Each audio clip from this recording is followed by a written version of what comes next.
As the village of Hodgeville stands in the distance of this prairie landscape, the uprooted rail line tells the story of the community's past and now uncertain future.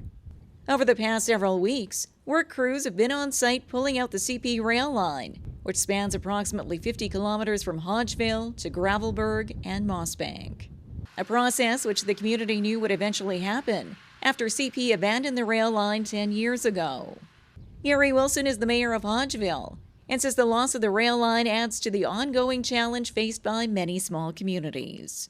It's an entity that's gone, tax structure that's gone, and it's just, it leaves you sort of like out in an oasis, you know. I mean, I know the railway has been dormant for a number of years, but as long as it was there was always maybe some potential in the future, you know, to revitalize it, like I say, with tourism or the short line or whatever.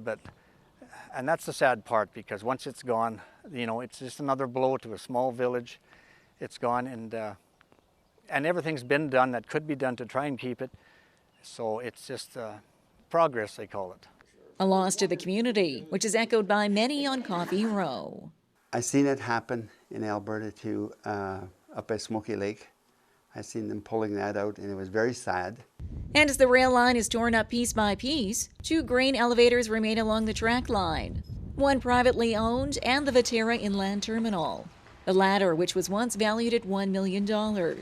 Now, with the removal of the rail line, the terminal will likely be dismantled too, resulting in a loss of close to 1/4 of the village's property tax revenues, which helps sustain infrastructure in Hodgeville, along with costs associated with operating the K-12 school. However, despite the loss of the rail line, Hodgeville's mayor remains optimistic with the complement of services that do remain in the village. We have some great people on council. This is a great community. Everybody's just pulling together, and we're doing what we can, and we'll survive. Gail Hepanowitz is a newcomer to the community and one of the local residents full of high hopes and aspirations for a bright future.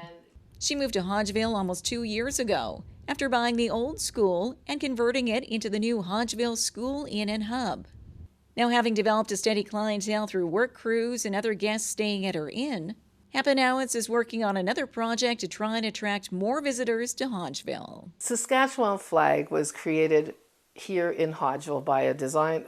It was designed by a teacher from Hodgeville. He was actually from England. He was coming here teaching for, I think, 2 years. He found out that it was his design while he was in the teacher's lounge, one of our rooms, and he found out that his design was the winner. He won $1,000 back in 1969. I want to put one of the walls in our place and make it a memorial for him.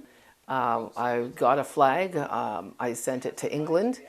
He signed, and I'm waiting for it to come back, and we've got a wall that we're going to put that flag on and some of the other things that he sent me. And then outside the building, we want to paint a big flag saying Hodgeville, home of the flag. And whether or not being the home of the Saskatchewan flag will be enough to stem the tide, Gail and other community members are determined to make more people aware of Hodgeville's place in Saskatchewan's history.